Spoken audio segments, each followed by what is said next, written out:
Good morning everyone. How are you all? I hope you all are doing well, right? You must be enjoying your holiday today, right? So, before going to start our topic, let me ask you something. If you are staying far from our school, how do you come to the school? If you want to visit marketplace, how you are going to visit there? If you want to go on some vacation, how do you go there? You have to use some mode of transport, right?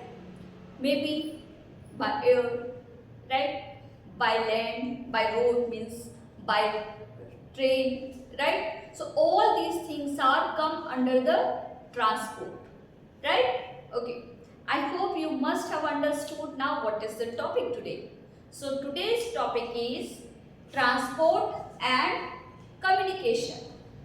See, if I am talking about transport and communication, do you know both are interrelated, right?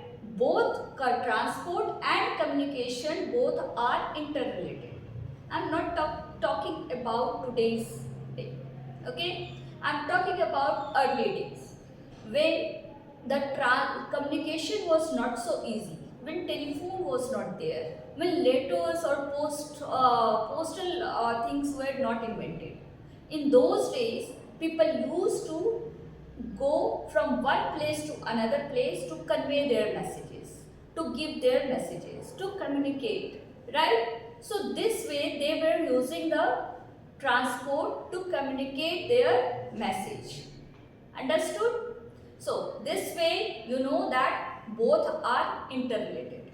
Now let me ask you, in early days, like when there were no train, no buses, do you know in those days, in early days or in those days, like people used to commute from one place to another place on wheel. They invented the wheel when they were living in the jungle, right? They invented wheel, a circle wheel, and they got invented a cart.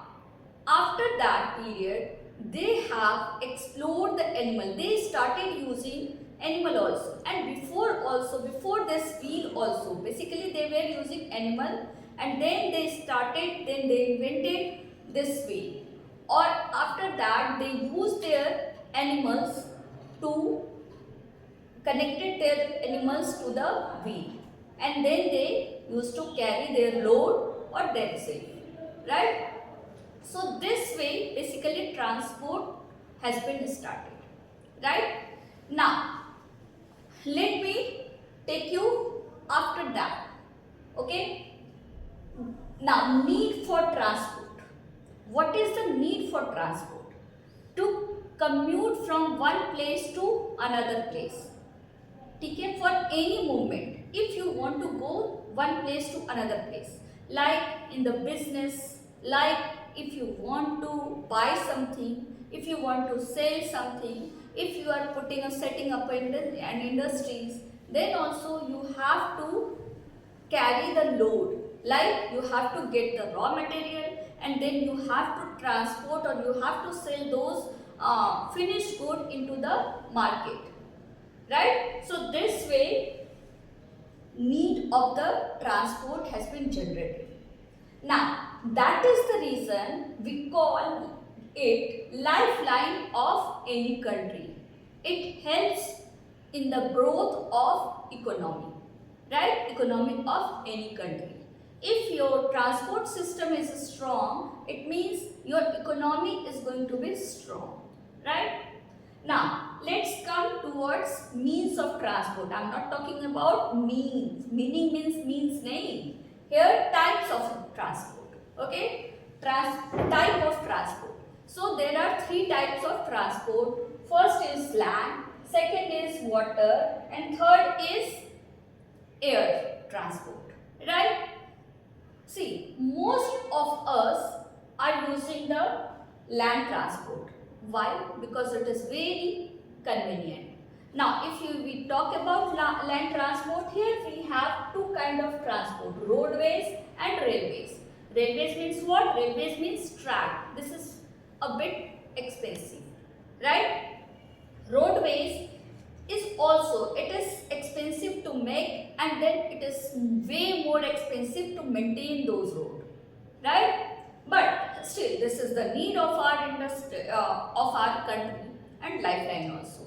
So this way, now if I talk about roadways, it connects one state to another state. Okay? One capital of the state, or to another city of the capital of the states, or the another capital of the states. That is called national highway. What do we call it? National highway. And the second thing is state highway. Okay? Like in the Gujarat, you will find that there is a road which connects to the Ahmedabad to Jamnagar, right? So that is called interstate road, that is called interstate highway, right? Now national highway. National highway is also there like NH. It is called as NH, and we have given some name also, some number as well to it, right? So that is called NH, like, and you must have heard NH24, NH21, NH8, right? So all these things are there in the roadways and railways. Now, if I talk about this roadways, NH, if I talk about roadways, roadways also connect our neighboring country, like Nepal, you can go by road. Myanmar, you can go by road, right? Now, let's come towards railways. Railways is but it is cheaper and it saves time. What? It saves time. If you want to commute from Delhi to Mumbai, see, if I am not talking about airways and talking about roadways and railways, then railways is way more cheaper and safer, right? So railway is better than roadways if you want to commute lengthy distance. Understood? Now let's come towards another topic, that is water transport, right? Water transport, Suez Canal and Panama Canal is the important canal, okay? And here this one, Panama Canal is actually connect Atlantic Ocean to Pacific Ocean, okay? And this Suez Canal you must have studied in the previous chapter. Suez Canal connected Mediterranean Sea to Red Sea. Understood?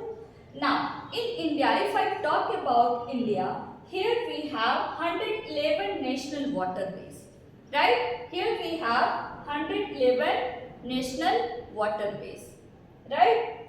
Or one more thing, water transport, if we are talking about, water transport is also cheaper and it carries load as well, it carries the cargo, it has the like ships, cargo and boat also, okay, in water transport.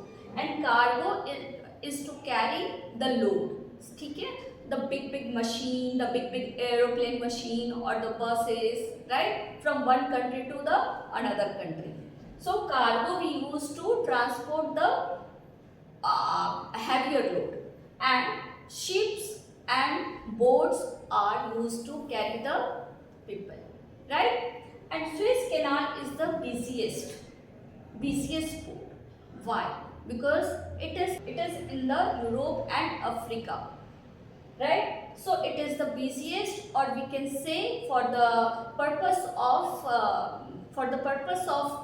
trade, it is the busiest port in waterways, right? So now next is our air transport, which we are going to cover in the next class, right? So for this is all, my student. Okay, have a good day. I hope you have enjoyed this session. Thank you.